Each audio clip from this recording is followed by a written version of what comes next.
Here is the filament in a tungsten lamp. As the filament is heated, it emits energy in the form of light.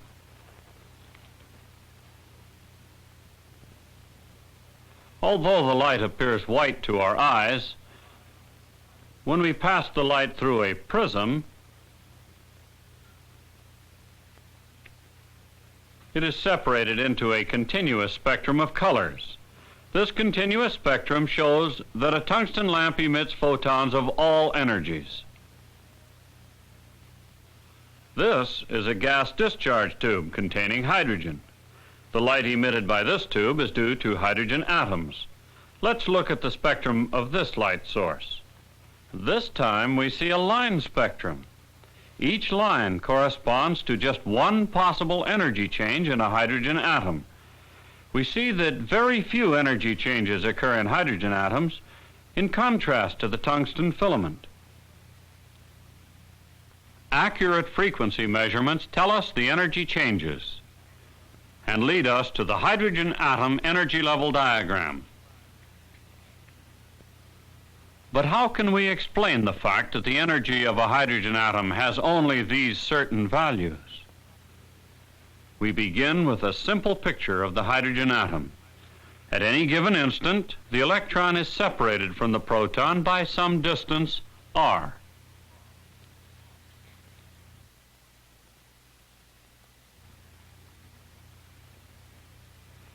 The electron and the nucleus have opposite electric charges, so they attract each other.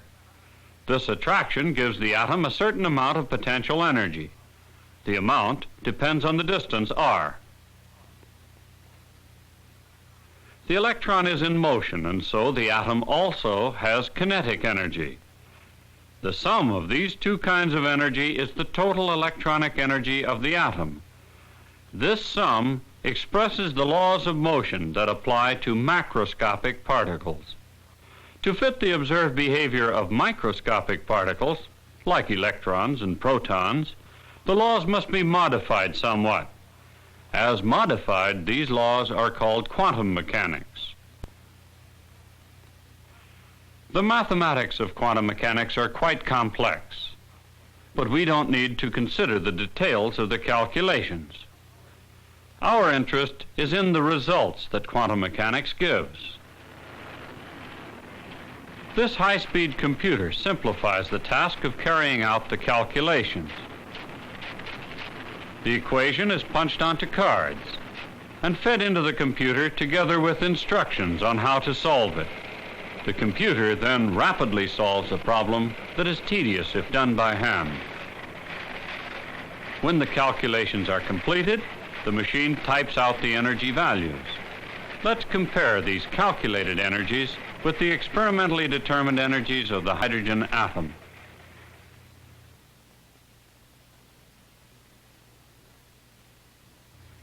Agreement is excellent.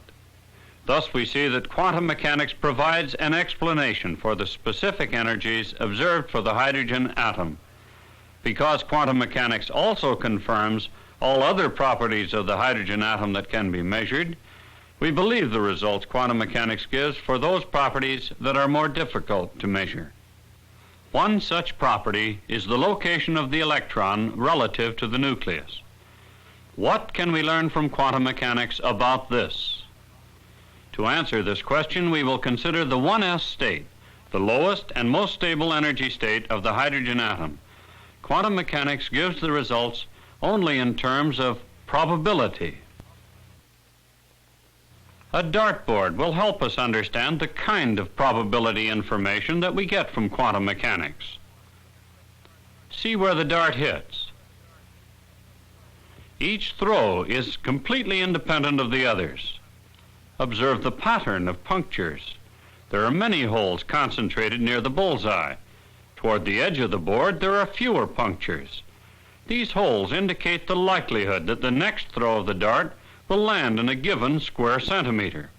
Where there are many holes, the probability is high. Where there are few holes, the probability is low. These observations allow us to conclude that the probability of the dart landing near the bullseye is much greater than the probability of it landing far away. we shall see that there is a close analogy to the electron distribution in the hydrogen atom. The pattern of holes is centered around the bullseye, just as the electron centers its movement around the nucleus. Compare it to the probability plot for the 1s state of the hydrogen atom as generated by the computer.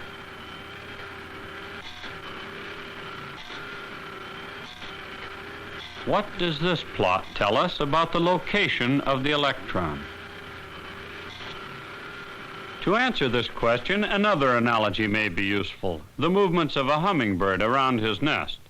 We'll use the hummingbird to represent the electron. His nest represents the nucleus. The nest is located in this small tree in a field of flowers.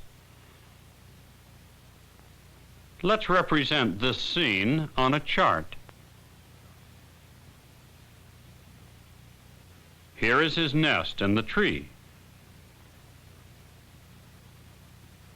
The hummingbird collects nectar from the flowers here and there around his nest.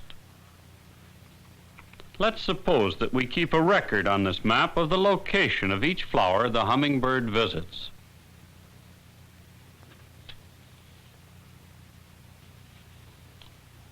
Here's one now. We'll mark the location of this flower on the map. Oh, now he's over here. Oops, there he goes. Let's mark it. And now a third.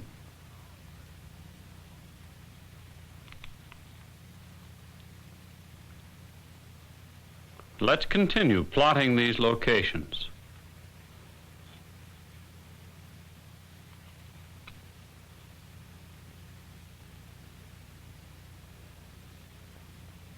Plotting over a long period of time, a pattern develops. In this pattern, for a given area, the number of pins is much higher near the nest than it is farther away. Again, we have probability information. Thus, we conclude that the probability of the bird landing on a flower near the nest is much greater than the probability of landing on a flower some distance away. We can discuss the average distance of the hummingbird from the nest, but sometimes he will be found closer than this average distance, sometimes farther away. In any event, we see that there are no boundaries to the pattern. Occasionally, the hummingbird lands on a flower a very great distance away.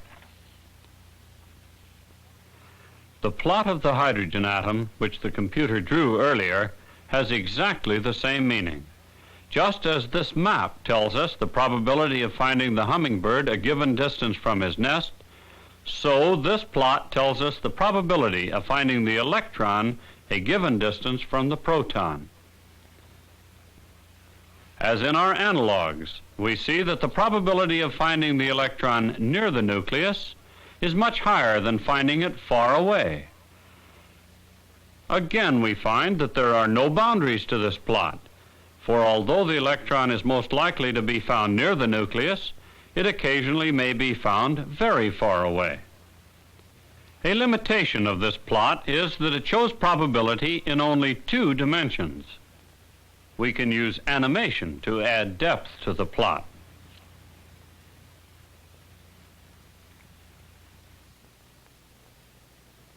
This probability description of electron location is called the 1s orbital of the hydrogen atom. We note that the orbital has no definite boundaries, although it does have a spherical shape. Thus, the expression 1s is a convenient abbreviation, where the 1 indicates the energy state of the atom, and the s denotes the spherical shape of the orbital. But remember that the orbital represents only the probability of finding the electron at a certain location. If we could observe the electron, at any one instant the electron would be found at some particular location. At another instant, it would be found at some other location. What about the path or trajectory that the electron follows in getting from one location to another? Well, this is a question that quantum mechanics does not answer explicitly.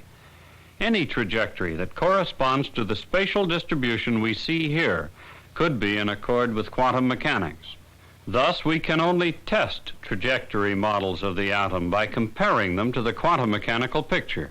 For example, here is a common model of the electron's trajectory that you have probably seen often. It shows the electron moving around the nucleus in a path similar to that of a planet moving around the sun. We'll call this a satellite model. Let's compare this satellite model to what we have learned from quantum mechanics concerning the hydrogen atom. If the satellite model were correct, the electron would always be at a fixed distance from the nucleus. Then the probability plot would take the form of a circle. The electron would never come very close to the nucleus. But experiments show that the electron does come close to the nucleus, just as calculated with quantum mechanics. Hence, the satellite model is inconsistent with our experimental knowledge of atoms and can be discarded.